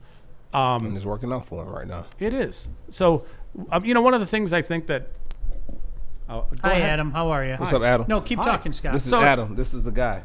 This is the guy right here. So we're a little bit like. Hey, where you at, Art? You just mentioned Art? mistakes that were made. Vitae is one of those that's happening right now. Oh, my gosh. You invested a bunch of money in a player who you paid to be a tackle who was really not likely to play tackle for you, who was going to be a guard, and now we're going into the draft and you still need a tackle, right? So 2 years ago when you took T.J. Hawkinson, you might have been able to get Jonah Williams, and right now if you have Jonah Williams as your right tackle and Decker as your left tackle, you're all set there. All set. Right? So, again, a hindsight type thought. But when do you – I mean, Hawkinson is what he is. He's a very good player. Yeah, but he's a tight end. He's a good player. Yeah. He's a good player. But this idea that he was there was some thought out there that he was like a Dementor at the line of scrimmage as a blocker from the Harry Potter movies. And it's just like did you watch? Because he was not. Right. Against, like, okay. Hold door. Even from Game of Thrones. Hold door. Hold door. Against, like, Indiana and Rutgers, he did do some of that kind of stuff. He was ridiculous. But when you watched him play against Montez Sweat, he couldn't block him. And he was on his face a lot. And that was a lot where Iowa was asking him to come across the formation and pick up a non-blocked guy. And it was obvious that he wasn't that guy as a blocker. You know, he's a really good receiver. He runs really good routes and all that stuff. But the concept that if he doesn't pan out as a receiver, that he'll be Rob Gronkowski as a blocker, it was just like, come on. No. So that's a little bit like they needed a tight end to complete their offense. Well, here we are 2 years later, and what does their offense look like? I have always had that problem. Joique and I were just talking about it the other day. The idea of Bob Quinn and the ideas that Bob Quinn had are right, okay? The follow-through and the actual application were exactly what you talked about. But what he you said love he was going to Hockenson. do. Well, no, I do. No, but going back to the whole conversation, what he said he was going to do with this team and what Bob Quinn did with this team were two different things. T.J. Hawkinson's going to be a Pro He's Bowl going to be tight a end. Pro Bowler He's tight end. exactly. He's going to go out there. He's going to do his thing. Kid He's from going to Iowa, right? put it there, bud. Darren Is that McCarthy Don from Cherry? Lincoln Don right Cherry. there. Is that Joique Tomato- Cherry? Yeah. I've been Tom working right on there. it. I've been working on it. Keep working on it. K-Mac. Put it there. Put it there, bud. Oh, my God. No, but no, I Scott. did not expect to hear Don Cherry, Joique Bell the- combination. You know what? That was Yeah. weird. It was Shy. Shy got me on. The bigger picture was exactly that. I mean, Hockenson aside, I'm not going to complain about having a darn good tight end. But to your point of how he built this team, it changed. What he said he wanted to do, what he visualized doing, the changed application was something completely different. Year to year. Yeah. Year to It's year. crazy. We don't value. Okay, so I don't want to get on the soapbox, but we're going to take a center who we think is going to be an awesome center, and we're not going to play him as a center as a rookie. We're going to play him as a guard so we can play our guard, who's a really high-level guard, as a center, and they're both going to fail.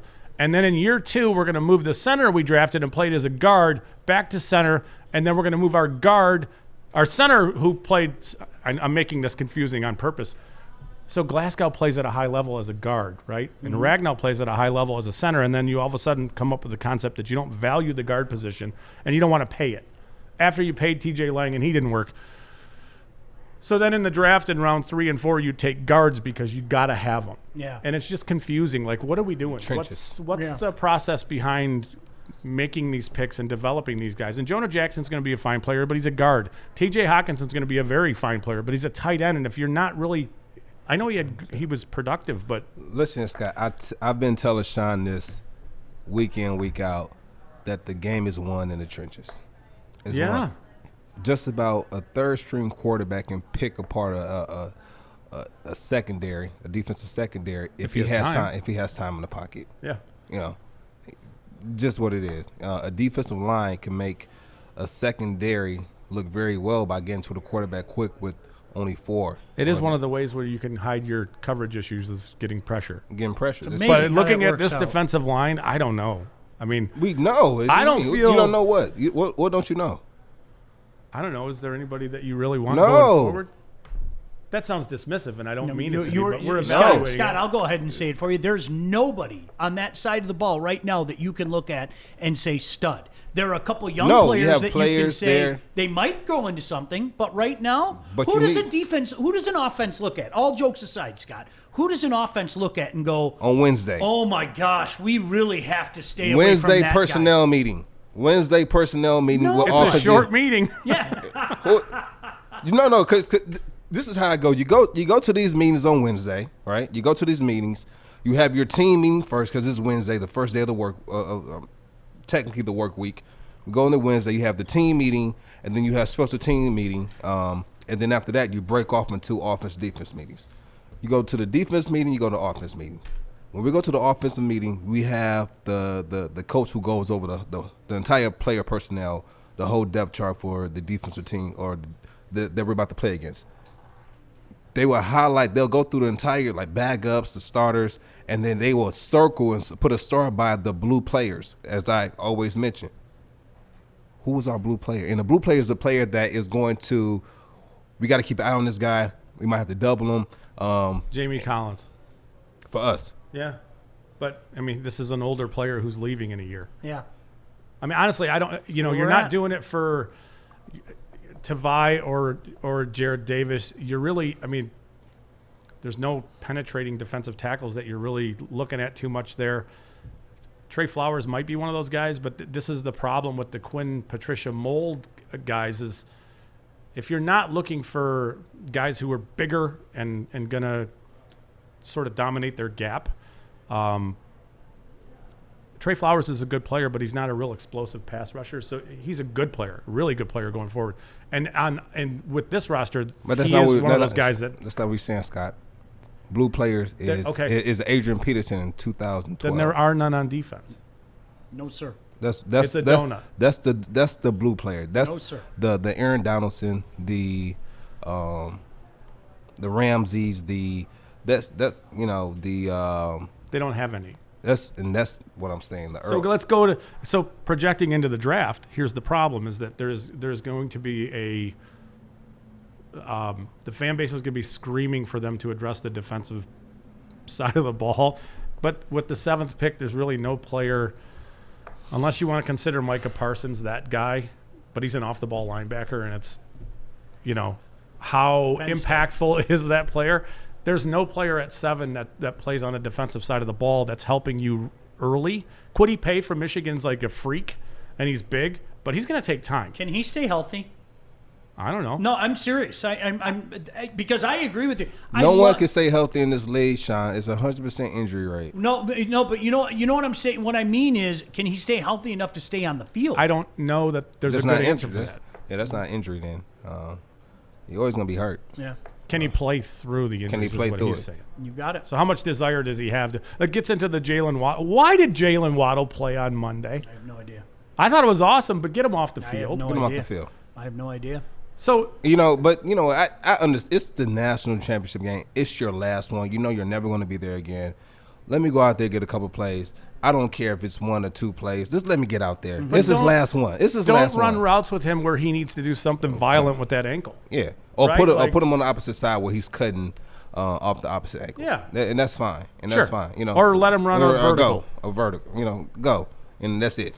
So with the 7th pick, the Lions really need to address the offense, and people are going to scream. Sorry, it's the truth. But the most impactful way, if you're okay.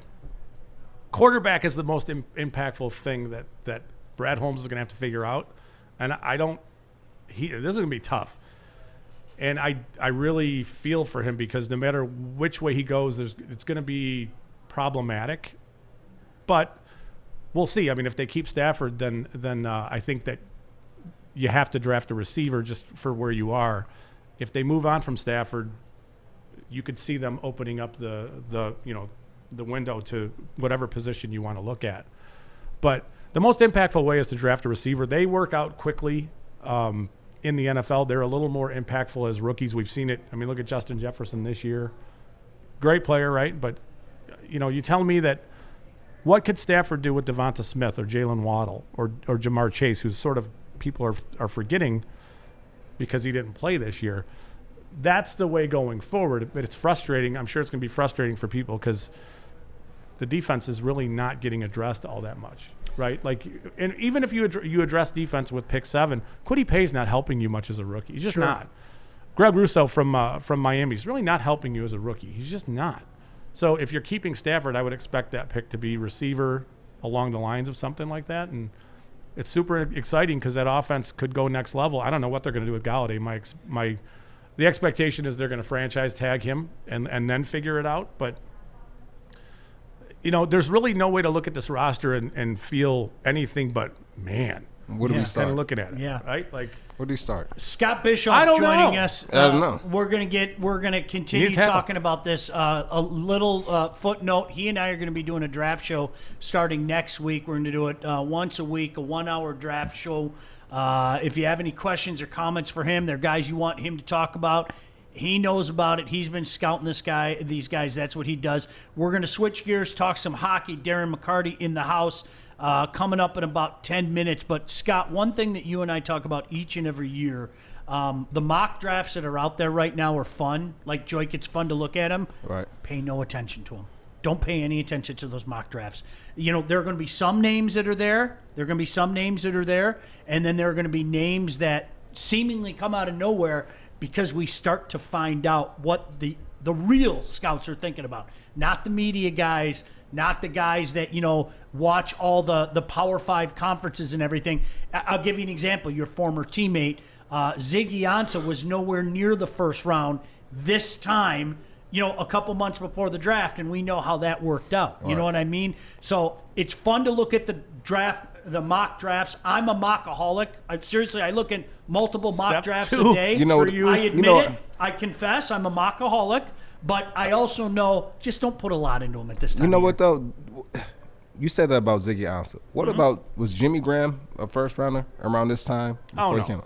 I don't think he was ever, because he was more of a basketball player coming into the NFL than he was. You mean more? He was a basketball player. So he was, yes, he followed the Tony Gonzalez mold of. Yeah, he did. He was a bit of an afterthought. He didn't play much. There is are we going to really talk about tight ends? Kyle Pitts from Florida. Man, he is, have you seen him much? No. Yes. Oh, my God. Yes. He is as dynamic a player as there is in this draft. Now, the Lions are not taking a tight end because they've taken T.J. Hawkinson very early. They're not taking cornerback. There's a corner in this draft who's awesome, Caleb Farley from Virginia Tech, who sat out. But they're not taking cornerback because you took Okudah last year. I think when you look at those guys are just outrageously good prospects. Pitts is – so if you're evaluating Pitts as a tight end, that's cool. And he can block, and he's an all-effort blocker. He's a guy who gives you everything he's got. He's 6'6" and 240, so he's really linear, and there's not a lot there with looking at him as an inline blocker, but he tries, right? It's all effort, and that's great. But when you watch him run routes and the things that he does on the boundary, like if I were to show you the Atlanta Falcons and put Julio Jones's jersey on him, you would not be able to tell them apart. Pitts is ridiculous down the field. Dang. Ridiculous. Yards after the catch, with the ball in the air. He's speaking quite highly. Dude, he's not going to get drafted as high as he should get drafted, but he's one of the most can't-miss guys in this entire draft. It's just you can't play him as a traditional tight end. You need to line him up and let him run into open parts of the field. Who would you compare him to in tight ends that's playing right now? Would you compare him to like Darren Waller is kind of the comp that's getting thrown out there for him. They're both long linear guys, but he's more explosive than Waller. Is it like a healthy Joe Fourier or better hands or? So Fourier was really good in the red zone. Yeah. Pitts is a dominant player every single place on the field. Like Pitts is going to go to some offense, and he's become. What's his 40? You think?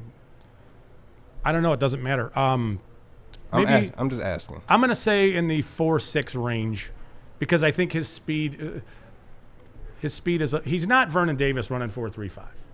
He's not that guy, right? It doesn't have to be that fast. I'm thinking just if he's that good, give him a shot at receiver. But I would play him as a receiver for the most part. I would. Okay. And I think you're spoiling him as a player if you're lining him up as a tight end, with the exception of.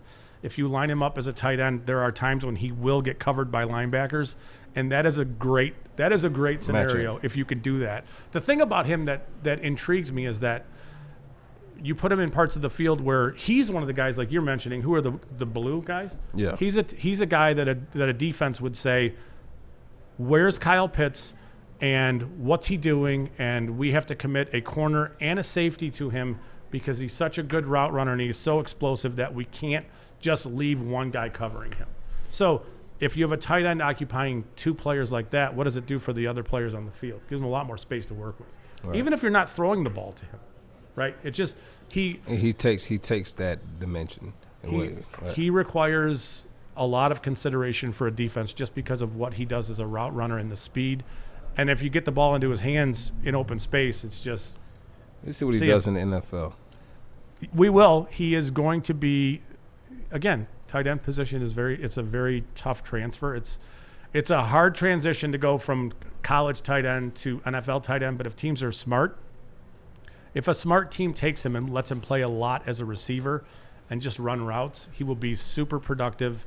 But his impact is felt other ways too, right? It opens up parts of the field. Think about him like in Carolina with I DJ Moore and Curtis Samuel and Robbie Anderson. What does it do for your quarterback? And what does that do to your? And then you have to take into consideration. You're bringing in a tight end, and usually tight ends are brought in because they can block and they can catch. But if he's catching exceptionally well and he blocks okay, then what? You have to get another guy to come in and fill that void. Yeah. And that takes away either another pick or it takes up more of the salary cap. Yeah, at some point. But I mean, there are blocking tight ends everywhere who they're not expensive guys to have. Right. I mean, if you're asking a guy just to come in and be a blocker as a tight end, that's not an expensive guy. It's not an expensive guy. But that also makes you one-dimensional when he's in the game, doesn't it? Okay, I mean, one-dimensional is fine if that one dimension is better than anything that's out there. Yeah, I mean, are the Chiefs a little bit one-dimensional? Yeah. Okay, that's cool, right? I mean, it's. But I wouldn't say that Kelsey can block and catch. He can do both. He can. So can Pitts. Okay. Kelsey is not a dominant blocker. No, he's Scott, not. We But got he need to be. Scott, we got about 1 minute. I want to remind people we're going to be doing draft show and everything. There are a couple people, and don't shoot the messenger. Oh, boy. What did you see out of DeAndre Swift in year one? I know you liked him last year per our conversations. What did you see out of DeAndre Swift, and is there any worry that you have moving forward? I don't necessarily have worries. I just don't think he's a huge workload player. There are moments where he'll wow you, like maybe week 16, the touchdown run where he started outside and super decisive cut, kind of left might have been a linebacker, just left him kind of grasping at nothing. I mean, I think he's a piece going forward, especially if you use him in the passing game. He's Alvin Kamara-like, which is hyperbole, but he is Alvin Kamara-like. You need to use him that way. He's not going to be a full workload type guy that you hand the ball off to 20 times a game. It's just that's not his game. That's not the game, really. No, it's not the game anymore. Efficiency is NFL throwing anymore. the ball to running backs and letting them get out in space. And I think I used to love that the most.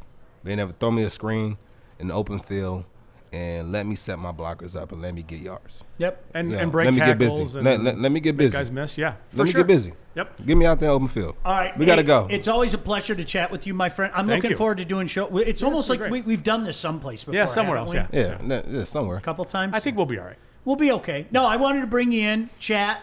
Each week we're gonna look at different groups, and obviously the needs are plenty for the Lions. So make sure you check it out on Woodward Sports.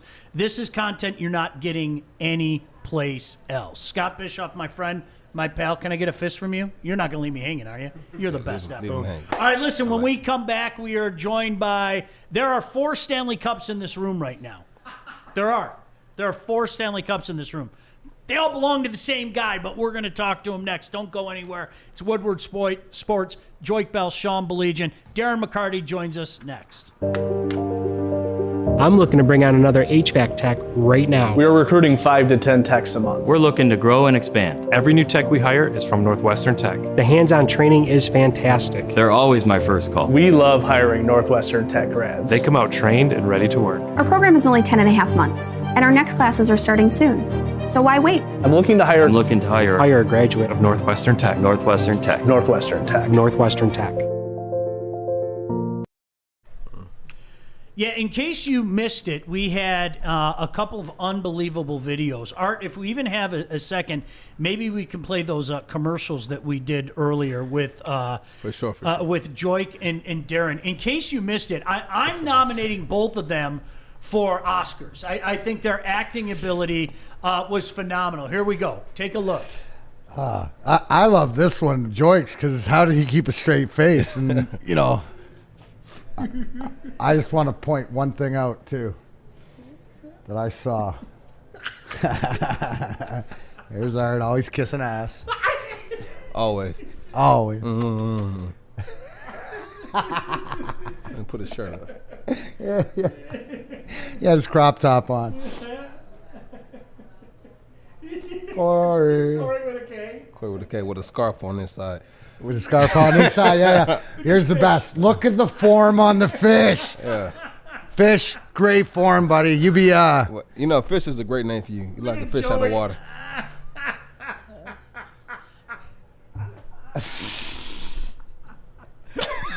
That was my favorite right on there.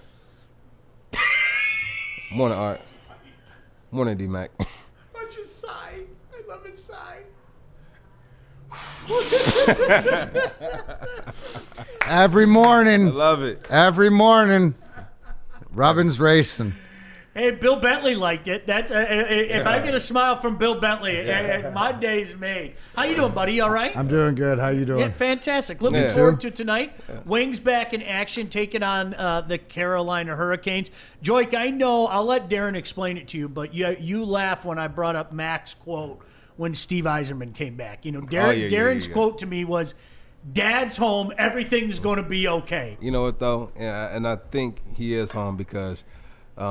D-Mac came here. He got the fresh shave, looking real good. Did you get that done here at Lady Jane's? Right there, my girl Elise. She's off today, but yeah, come on in right here, Lady Jane. Like that's the best part of the Woodward sports family and the, you know, what Chad Johnson's put together with all the Lady Janes. It's one big family here, and you know, we're just obviously getting going. Obviously, the sports is a big part of all of our lives, and I'm excited because it's been over 300 days since we've seen Red Wing hockey. And incredible. And like you said, when I said Dad's back, the culture, it's the same thing because there's 2 points in my career where the moments, and I'm still waiting for it being a Detroit Lions fan. One was March 26, 97, and forget the fact that I slayed the dragon and got the girl. It was the fact that at the end of the game, it was a proverbial wing-wheeled nation everywhere. Everything's going to be all right, don't know what it means. Well, the same thing as Dad's home, and now the fact Dad named, you know, his favorite son, Dylan, as the captain. It's just everything's in place. You know, all the things you're talking with Scott Bischoff about what the Lions organization is moving forward. It's a guessing game, right? It really is. With the Red Wings, we're not guessing no more. We know direction. It starts again tonight, and I think for any of us, doesn't mean Super Bowl, doesn't mean Stanley Cup this year or whatever, but progress, not perfection, going in the right direction. And I think, right, as excited as we are as hockey fans, the players are even more excited. And usually, you know, it's more special, something to prove. They're not happy with the way that it ended, and they've had, you know, like I said, 300-some days to think about it before they get back out there tonight. You know, the best part about it, and you mentioned Dylan Larkin, and we had a conversation about the C yesterday, and Darren, you know this better than anybody. The C is something even greater in hockey. I don't even know how to explain it. Like, being the captain is great in every sport, okay? The C is almost like, oh, you know, how would you even explain what that means to wear the C on the chest? Well, you know, and I think, again, it comes down to, in every sport, it comes down to who's worn it before you and what does it come down. And when you look at the captain right now, the 37th in Red Wing history, Dylan Larkin, you know, it's almost like all 36 before him have been waiting for him to be the one, like I always say, King Arthur, right? Yeah. He's the one that's pulling Excalibur out of the stone because he's born and bred here in Waterford. He's known, he's born into the family. He's been cheering to the Wings. He skipped school back in 2002 to go to the parade. God, he's a perfect captain, right? What else would you want? My captain skipped. You know, that reminds me of him saying that the other 36 captains wanted him. It kind of reminds me, take me back to 2018 when the movie dropped, Black Panther, when they put him under the sand, he went back, saw his ancestors, and it was like, you're next in line. Yeah, that's really it is. And when in hockey, to Sean's point, because of the tradition, and especially I think, Sean, in original six teams, where the history's gone back, and we go back here to Gordie Howe's and Ted Lindsay, Sid Abel's, Alex Delvecchio's, and to listen to them. The one thing with hockey is because you wear the C. Even before, there's so many captains in the room, and guys that have been captains and on other teams in different leagues, their leadership abilities, just because they don't have a C, doesn't stop. Dylan Larkin's been leading this team. It's just now for the rest of the world to sort of see, and I think a lot of times it's timing. And in hockey, when you're building something, all in due time, but now it's sort of Steve Yzerman to me saying, okay, kid, you're ready. It's your show. Let's go. Get your boys going. And that's the best part is you hear everybody's excited. whether they expected it or not. But to me, it's just mark the date down. Because when he's raised the cup in 4, 5, or 6 years, we can say January 13th, 2021. I remember when he was named captain. Yeah, it's big. You know what it is? Sean has offered me this numerous times that I'm gonna come down with you and him. Yep. We're gonna go down.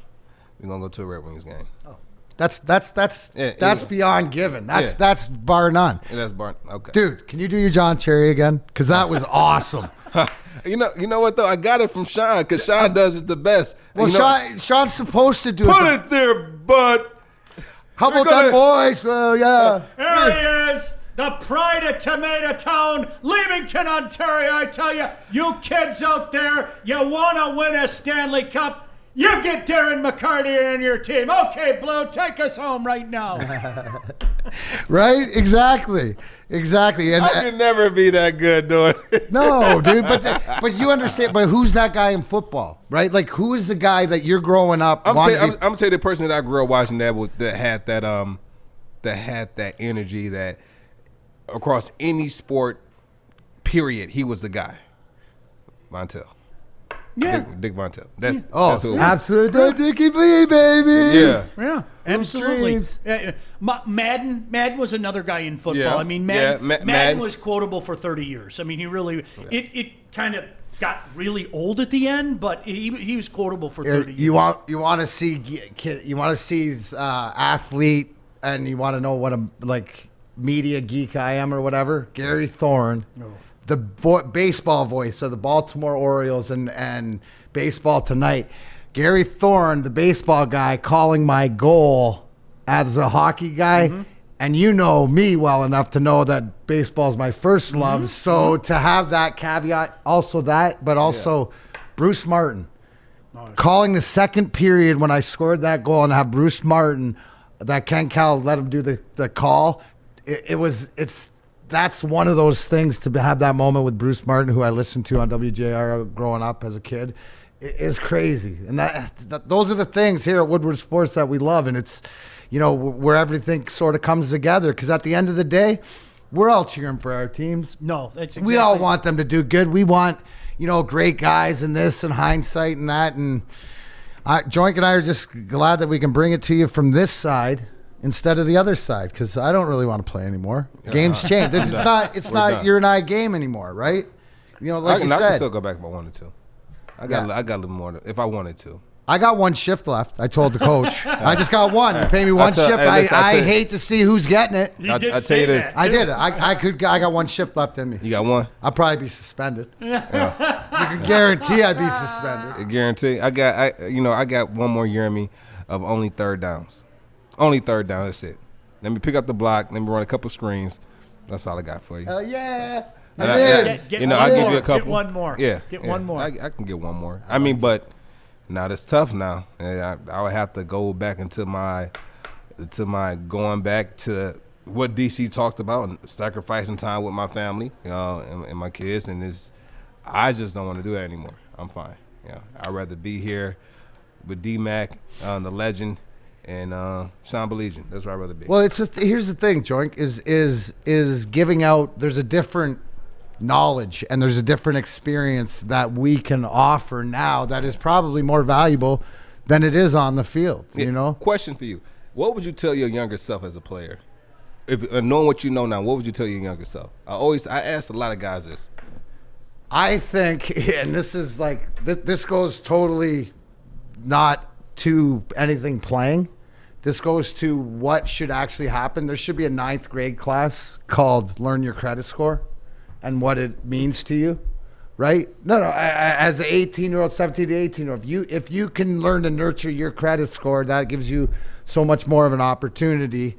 It's like that financial stuff. I think a 9th grade class, just to understand, so at least you know what it is before it's too late. To me, I mean, it really pains me to see a guy like Evander Kane might not play a hockey season because he's got to claim bankruptcy, and it's easier not to play than it is to collect a paycheck. Unfortunately, this guy's been in that position, and wouldn't wish it on anybody else. But I think that's important for if I was going to tell any young athlete, as far as what I would tell younger Darren McCarty,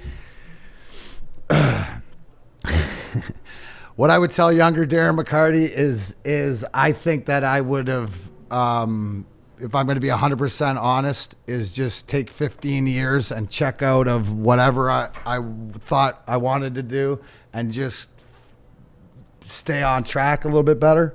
You know what I'm saying? Like, just more on point. And that means, like, lifestyle, health, taking care of my body. You guys are talking about the things he's doing now. The things I'm doing now, right, where I take so much better care of myself, what I put in my body, my education.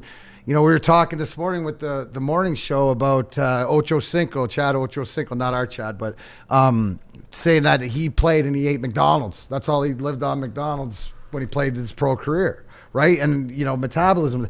But, I didn't worry about what I put in my body as much as just going out there and just running hard, living life. Yeah. I guess the big thing is to realize that there's the athlete and then there's the person, and nurture both of them. Yeah. That's great. What about you? It'll be similar to what you said about the education part. Going from coming from a background where I wasn't brought up around money. I would tell my younger self to have an idea of what I wanted to do with my money before I got it, because you can't pray. Right. And I'm glad what happened to me early on in my career, right? And so I read this quote where, why ask for something that you're not prepared for? All right. Why ask for something you're not prepared for? That's March 26th. I had 10 months to think about how I'm going to get revenge to Lemieux. Till the beginning of March, I got on my knees because I couldn't handle it, because I'm also trying to stay sober at this point. And I said, God, I can't do it anymore. Whatever happens, please let me be the messenger. What I tell everybody is, do not be afraid to wish for everything you want, but be prepared to jump at it. You got to want it. You got to be prepared for it. And so you can't ask for a bunch of money, right? And you have no idea what you want to do when you get it. You just have it sitting there in the bank. And honestly, when you have your money sitting in the bank, you're losing your money. Like, you're losing it, right? Because you're not investing it. And so every month you're pulling from your savings for your everyday life, right? Even if you're not spending it on dumb stuff, but like food, bills, groceries, eating out, entertainment, kids. So you're gonna have to spend money. So what I would tell my younger self, what's your purpose? What do you want to invest in when you're done playing? What do you want to do when you're done playing? And then start building from there, and start inserting your energy into what you want to do after you're done playing. That's what I would tell my younger self, going through what I went through, because I'm going to tell you this. A lot of people can call you, right? A lot of people can call you with a sad story. I need this, I need that, right? And you can help them out. You can give them money, all right? Or you can teach them. All right, and that will be more valuable. Or you can go broke, and then you pick up your phone and you see who you can call. And that's the best advice I can give you. It's great stuff. That is great stuff. Yeah. No, And it does. And the one thing too is that you realize is that everything, a lot of the stuff. Yeah, we talk the individual sports, but you realize it transcends all athletes and all, not just athletes, human. You know what I mean? Apply that to, my kids who don't play sports or different things like that. So, just a bunch of knowledge you're going to get here at Woodward Sports. I'm sorry. Read more. I like chatting with you guys about stuff like this because I think both of you have this amazing ability to look at yourself and just shoot straight and say, this is who I am. Open the door, open the book or whatever. And it's funny because people are picking up on this. I just lost track of it, son of a gun. But Scott asked a really good question. And I'll apply this for you as well, Mac. Doesn't the NFL, the NHL, hold rookie classes on managing your money and what people are going to try and get from you? The problem is that nobody thinks the money will ever end. When you hear something like that, Joique, let's start with you. Let's talk about it. Is that on point? So when you come in as a rookie, they have these classes, right? And we talk about certain. It's not an in-depth like this is. They tell you that people are trying to come after you, but say a person wants to go into business. There's no place you can go to in the NFL and say, listen, I want to go in business. Here's the contract they sent me. can we have somebody look at it? They don't have that in the NFL. So you have to go out and get your own guys. And some guys get the right guy to come look over the contract. Some guys don't. Is what it is.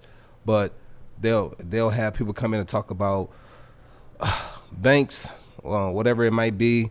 But it's not in depth. And it's not enough. It should be more. But at the same time, they have programs at the end of the season, whether it's through the NFL or if it's an NFL PA. And at these programs, right, in these programs, they're not used by all the athletes. They don't go through these certain programs, whether it's the sports media boot camp, the broadcast boot camp, the business, the business boot camps, the acting, the internship. They don't do, like, you can pick one every off season, and guys don't take advantage of it because they're in the off season and they want to just spend time either with their families or they want to go travel, and they don't take advantage of these opportunities. Because when you go to these programs, not only are you doing the boot camps, but you're meeting resources. You're having resources for people who has expertise in your field. And so when you decide, when I'm done playing, I might want to get into real estate. I took this business course and met some real estate people. Let me reach out to them and see what's the first step. And that's one thing I respect about Magic Johnson, that when he finished playing, I read that he went to about 20 plus CEOs and president and owners of businesses and sat down and asked questions about business. And he would always take notes. And so if you look, I think one of his first business ventures was the Magic Johnson movie theater. I think you guys remember that. Well, he got shot down over 5 times, got shot down the 6th time, and they came back the 7th time with a plan, and finally got it accepted, right? And that, I think that was his second thing. His first deal was the radio station, where he went to about 10 teammates and said, "Listen, we all put in $100,000. We can buy this radio station for $1.1 million." 0 teammates invested with him. He bought it himself. He brought in, I think, his college professor. Got the deal done, and in 2 years, I think, sold it for 5-point-something million. And it was then when he said, "You know what? Wow, I like this. Yeah, this is what I want to do when I'm done playing this business."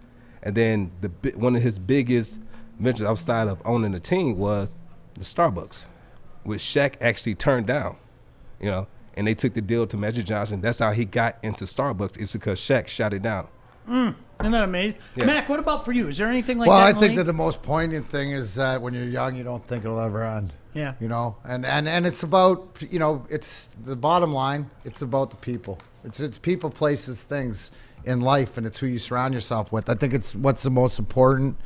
And I think maybe more so, today that you have it because there's more information out there, but it's your agent. And I think that I would, it's one of these things where I would suspect, but I don't really know. And I know that the programs that are offered and stuff, in order for young guys to do it, you got to almost have a group to do it together, or be, whether it's these guys are what you'll find is, say, for example, Newport Sports Management, Don, me, and Pat Morris, Wade Arnott, all those guys who represent, for argument's sake, 200 people in the NHL. Well, they might get bunch of guys from this team, bunch of guys, and make them come in for a weekend and do a golf tournament, meet a few people, something like that. But again, it's about who you get into, and I don't think there's enough conversation about the what's. The one thing that, around here, it's about trust.